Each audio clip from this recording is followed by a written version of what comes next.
السلام کی پشت میں تھی۔ يا بني إسرائيل اذكروا نعمتي التي أنعمت عليكم وأوفوا بعهدي أوف بعهدكم وإياي فارهبون۔ ترجمہ: اے یعقوب کی اولاد، یاد کرو میرا وہ احسان جو میں نے تم پر کیا، اور میرا عہد پورا کرو، میں تمہارا عہد پورا کروں گا، اور صرف مجھ سے ڈرو۔ یا بنی اسرائیل، اے بنی اسرائیل۔ تفسیر صراط الجنان میں ہے، اسرا کے معنی عبد یعنی بندہ، اور ایل سے مراد اللہ، تو اسرائیل کا معنی ہوا عبداللہ یعنی اللہ کا بندہ۔ یہ عبرانی زبان کا لفظ ہے اور حضرت یعقوب علیہ السلام کا لقب ہے۔ عروج و زوال اور عزت و ذلت کا فلسفہ۔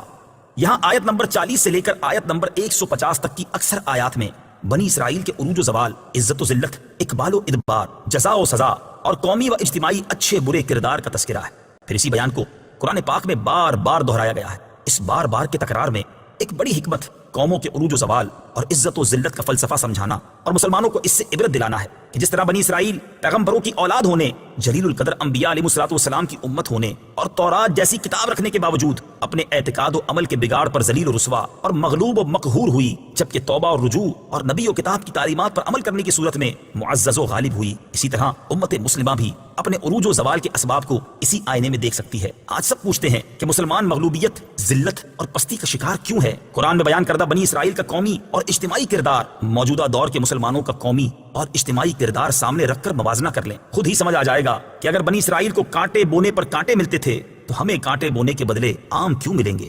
اذکروا نعمتی، میرا احسان یاد کرو۔ تفسیر صراط الجنان میں ہے، اس آیت میں نبی کریم علیہ السلام کے زمانے کے یہودیوں کو مخاطب کر کے ان سے فرمایا گیا، اے بنی اسرائیل، میرے وہ احسان یاد کرو جو میں نے تمہارے آباء و اجداد پر کیے، جیسے انہیں فرعون سے نجات دی، ان کے لیے دریا میں گزرگاہ بنا دی، بادل کو ان پر سائبان بنا دیا، کھانے کے لیے ان پر من و سلوہ اتارا، ان کے لیے پانی کے چشمے جاری کیے، انہیں طاقتور قوموں پر فتح عطا فرمائی، اور توریت جیسی عظیم کتاب انہیں عطا فرمائی۔ اور میرا وہ احسان یاد کرو جو میں نے تم پر کیا کہ تمہیں اپنے حبیب صلی اللہ تعالی علیہ وسلم کا زمانہ عطا کیا، جن کی آمد کی بشارت تورات اور انجیل میں دی گئی ہے۔ خیال رہے کہ یہاں یاد کرنے سے مراد صرف زبان سے تذکرہ کرنا نہیں ہے، بلکہ اس سے مراد یہ ہے کہ وہ اللہ تعالیٰ کی اطاعت و بندگی کر کے ان نعمتوں کا شکر بجا لائیں، کیونکہ کسی نعمت کا شکر نہ کرنا اس کو بھلا دینے کے مترادف ہے۔ وَأَوْفُوا بِعَهْدِي، اور میرا عہد پورا کرو۔ تفسیر صراط الجنان میں ہے، یعنی اے بنی اسرائیل، تم میرے حبیب علیہ السلام پر ایمان لا کر وہ عہد پورا کرو جو تم نے مجھ سے کیا، اور میں اس کے ثواب کے طور پر تمہیں جنت میں داخل کر کے تمہارے ساتھ کیا ہوا عہد پورا کروں گا، اور اپنے عہد کو پورا کرنے کے معاملے میں کسی اور سے ڈرنے کے بجائے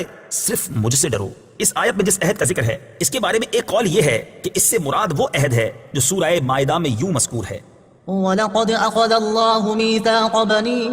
إِسْرَائِيلَ وَبَعَثْنَا مِنْهُمُ 12 نَقِيبًا وَقَالَ اللَّهُ إِنِّي مَعَكُمْ لَئِنْ أَقَمْتُمُ الصَّلَاةَ وَآتَيْتُمُ الزَّكَاةَ وَآمَنْتُمْ بِرُسُلِي وَعَزَّرْتُمُوهُمْ وَأَقْرَضْتُمُ اللَّهَ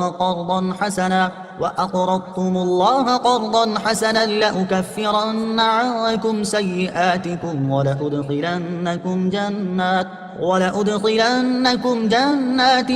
تَجْرِي مِن تَحْتِهَا الْأَنْهَارُ فَمَن كَفَرَ بَعْدَ ذَلِكَ مِنكُمْ فَقَدْ ضَلَّ سَوَاءَ السَّبِيلِ۔